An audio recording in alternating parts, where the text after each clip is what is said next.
7h, 9h, Europe 1 matin.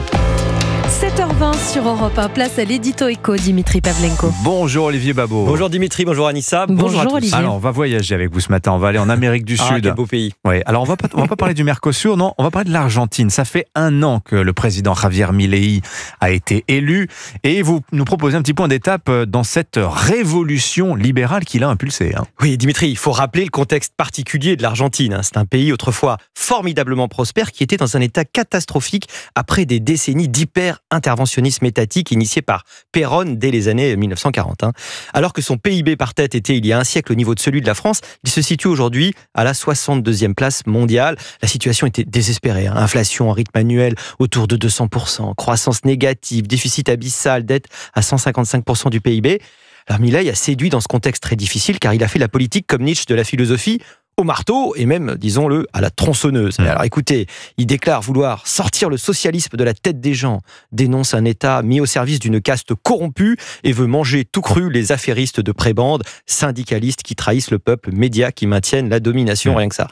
Lors de l'élection de Javier Milei il y a 1 an, tout le monde s'était dit qu'on assistait à un vrai événement, une expérience inédite de libéralisme. Alors justement, quel bilan on peut dresser après 1 an de tronçonneuse ? Alors évidemment, on ne sort pas de nombreuses décennies de marasme socialiste en claquant des doigts. On savait que ce serait douloureux. Dans l'immédiat, la pauvreté augmente, mais beaucoup d'éléments nous permettent d'être optimistes.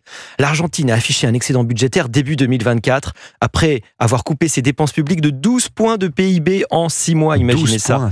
L'inflation a considérablement ralenti, c'est une très grande victoire. La fin du contrôle des loyers à Buenos Aires a entraîné un doublement de l'offre locative et a fait baisser le montant des loyers. Ouais, coucou Anne Hidalgo là. Oui, exactement. Le FMI prévoit un puissant rebond de la croissance à 5% en 2025 en Argentine. En octobre 2024, l'Argentine toujours donc a enregistré un excédent commercial de 888 millions de dollars après un déficit sur la même période de 442 millions de dollars.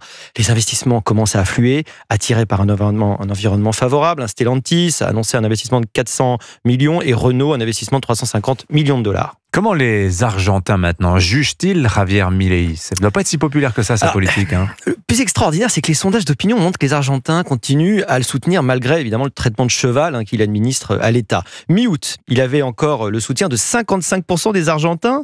Et depuis septembre, ce soutien est passé sous la barre des 50%, ce qui reste relativement bon en regard des efforts demandés. On connaît des présidents qui ont eu carnet de chèques ouvert et qui n'avaient pas du tout ces résultats. Bon, si on vous comprend bien, Olivier, la potion amère du docteur Milei, elle semble plutôt fonctionner. Alors, c'est un peu tôt pour crier victoire. Un an seulement, la prospérité d'un pays tombé si bas s'édifie dans la durée. Disons que pour l'instant, la direction est la bonne. On souhaite évidemment que ça se confirme pour la population argentine, mais on le souhaite aussi pour la France. Pour la France ? Oui, la crise budgétaire que nous traversons naît aussi de l'étouffement des énergies privées sous le poids d'un État qu'on ne sait pas réformer. En cas de succès, nous pourrions bien trouver une inspiration dans le plus européen des pays d'Amérique latine. Viva la libertad! Afuera. Signature Europe 1, Olivier Babot. Merci Olivier.